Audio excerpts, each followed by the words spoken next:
السلام علیکم۔ میں آپ کا اردو ادب میں استقبال کرتی ہوں۔ تو آج جو میں کہانی سنانے جا رہی ہوں وہ کہانی بہت ہی دلچسپ ہوگی، تو آخر تک ضرور سنیے گا۔ یہ کہانی لکھی ہے انشاءاللہ خان انشا نے، اور اس کا عنوان ہے رانی کیتکی کی کہانی۔ یہ ایک مختصر تبادلہ داستان ہے اور یہ نواب حسین علی خان کی فرمائش پر لکھی گئی تھی۔ تو انشاءاللہ خان انشا کا جب یہ کہانی لکھی گئی تو اس کا سبب یہ تھا کہ انہیں ایک دن یہ خیال آیا کہ ایک ایسی کہانی لکھوں جس میں غیر ملکی الفاظ عربی اور فارسی شامل نہ ہوں۔ اپنے اس خیال کا اظہار ایک دوست سے کیا۔ اس نے ایک ایسی تخلیق کو محال کر دیا۔ انشا کو یہ بات ناگوار گزری اور انہوں نے اس دعوے کو پورا کر دکھایا۔ یہ کہانی 1803 میں لکھی گئی اور رانی کیتکی کی کہانی ہندی اور اردو ادب دونوں میں بہت ہی زیادہ مقبول ہے۔ اس کے تمام کردار غیر مسلم ہیں۔ اس کہانی کا مختصر خلاصہ اس طرح ہے۔ کسی دیس میں راجہ سورج بھان رہتا تھا۔ اس کا بیٹا کنور ادے بھان ایک دن شکار کے لیے جنگل کی طرف روانہ ہوا۔ اس کی نظر ایک ہرن پر پڑی۔ وہ اس کا تعاقب کرتا رہا یہاں تک کہ شام ہو گئی۔ ہرن کا تعاقب کرتے کرتے وہ ایک باغ میں پہنچا جہاں خوبصورت نوجوان لڑکیاں جھولا جھول رہی تھیں۔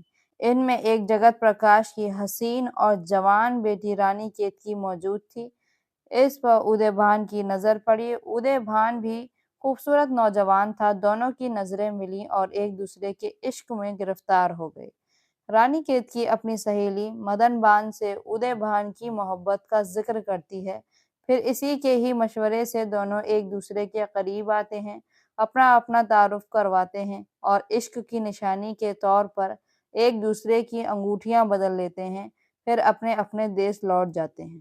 کنور ادے بان اور رانی کیتکی پر ہجر کی گھڑیاں مشکل سے کٹتی ہیں اور ایک دوسرے کی یاد میں بے چین، بے قرار اور بالکل گمسم رہتے ہیں۔ کنور ادے بھان کے ماں باپ اس کی حالت دیکھ کر دریافت کرتے ہیں کہ آخر ماجرا کیا ہے۔ تب وہ اپنی داستان عشق سناتا ہے۔ ماں باپ ایک برہمن کے ذریعے جگت پرکاش یعنی لڑکی کا باپ کے پاس شادی کا پیغام بھیجتے ہیں۔ وہ اپنی ذلت محسوس کر کے شادی کے اس رشتے کو ناپسند کرتا ہے اور برہمن کو قید کر دیتا ہے۔ اسی وجہ سے سورج بھان اور جگت پرکاش میں جنگ چھڑ جاتی ہے۔ دوران جنگ کنور اور ادے بھان رانی کیتکی سے چپکے سے بھاگ چلنے پر اصرار کرتا ہے، مگر رانی کیتکی کی غیرت گوارا نہیں کرتی۔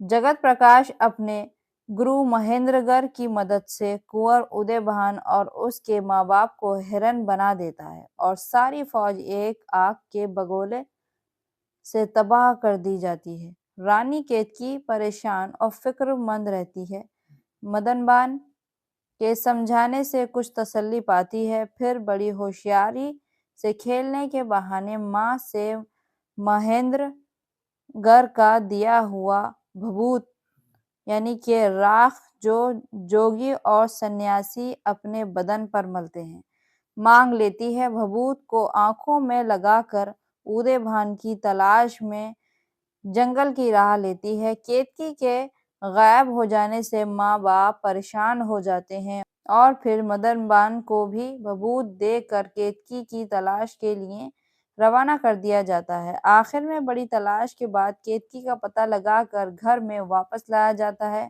پھر مہیندر گر کو بلا کر سارا قصہ سنایا جاتا ہے اور اس کے ماں باپ کو ہرن ہرنی سے آدمی ذات بنا دیا گیا۔ پھر آخر میں کنور ادے بھان اور رانی کیتکی کی بڑی دھوم دھام سے شادی کر دی گئی۔ تو دوستو، آپ کو یہ داستان کیسی لگی؟ ہمیں کمنٹ باکس میں رائے ضرور دیے گا۔ اگر کوئی کمی ہو تو اس کو بھی بتائیے گا۔ امید کرتی ہوں آپ کو یہ داستان بہت پسند آئی ہوگی۔ انشاءاللہ پھر ملتے ہیں نئی کہانی کے ساتھ۔ اللہ حافظ۔ اردو کے دلچسپ اور معلوماتی ویڈیو دیکھنے کے لیے ایم خورشید خان کا اردو ادب یوٹیوب چینل کو ضرور سبسکرائب کریں اور گھنٹی کے نشان کو ایک بار دبا دیں تاکہ ہماری ہر نئی ویڈیو کا نوٹیفیکیشن آپ کو سب سے پہلے مل جائے۔ مزید معلومات کے لیے رابطہ کریں 8477965321 پر۔